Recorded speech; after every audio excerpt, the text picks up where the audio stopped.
Bismillahirrahmanirrahim. Assalamualaikum warahmatullahi wabarakatuh. Perkenalkan, nama saya Sadwi Aziza dari Prodi PGMI 5 sore. Saya akan membahas tentang periode Khulafaur Rasyidin.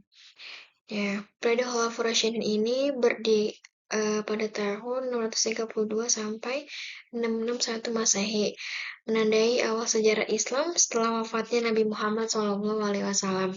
Masa ini dipenuhi dengan kemajuan dan perkembangan Islam, khususnya di bidang politik, sosial, dan budaya.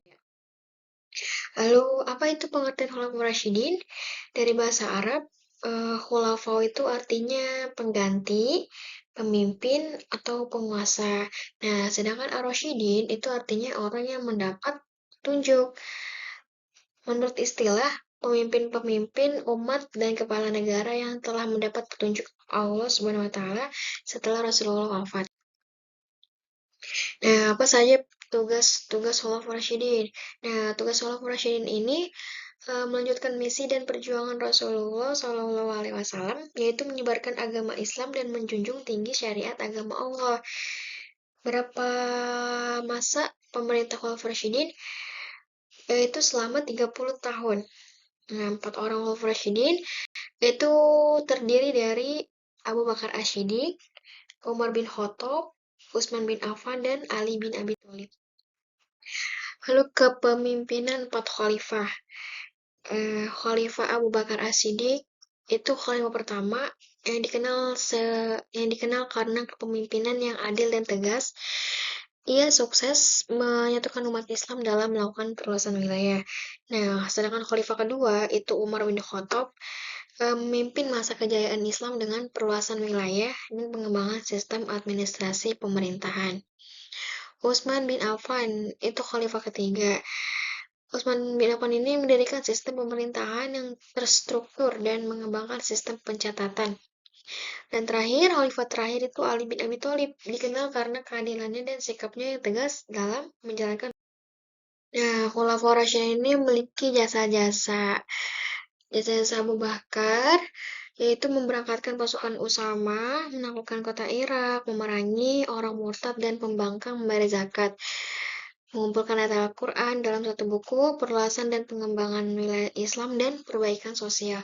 Nah, sedangkan Khalifah Umar bin Khattab itu perluasan wilayah meliputi Damaskus, Syria, Persia, Mesir, Romawi, Babilonia, dan Yerusalem. Yang kedua, mendirikan Baitul Mal, Departemen Keuangan, mengadakan nisbah atas beberapa lembaga, mendirikan sarana komunikasi dan informasi, membentuk angkatan perang, dan membagi provinsi dalam 8 provinsi. Nah, Utsman bin Affan itu memperluas daerah Islam sampai ke Afrika, Asia, dan Eropa. Merenovasi Masjid Nabawi, membangun gedung pengadilan, membukukan Al-Quran. Dan terakhir, Ali bin Abi Thalib, yaitu jasa-jasanya menyempurnakan bahasa Arab dan membangun perkembangan politik dan militer.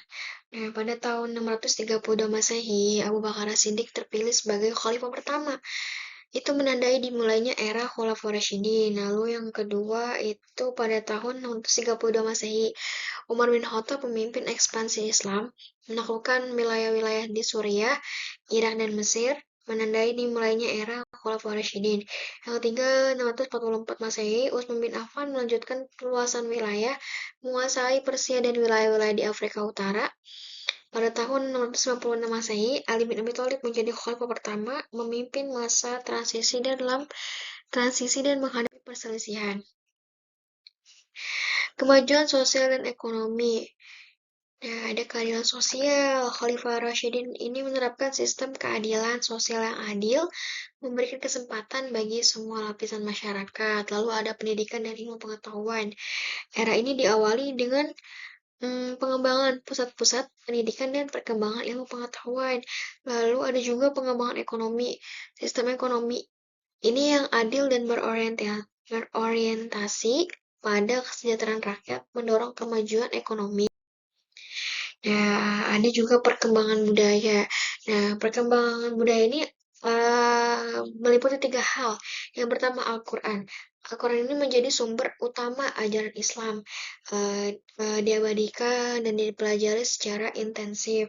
Lalu kedua ada arsitektur. Nah, arsitektur ini seperti bangunan masjid yang menjadi pusat kegiatan keagamaan dan budaya dengan desain-desain arsitektur yang megah. Lalu sastra, muncullah karya-karya sastra Islami seperti puisi dan hikayat yang mencerminkan nilai-nilai Islam. Dan mungkin itu saja materi yang saya sampaikan. Kurang lebihnya mohon maaf. Wassalamualaikum warahmatullahi wabarakatuh.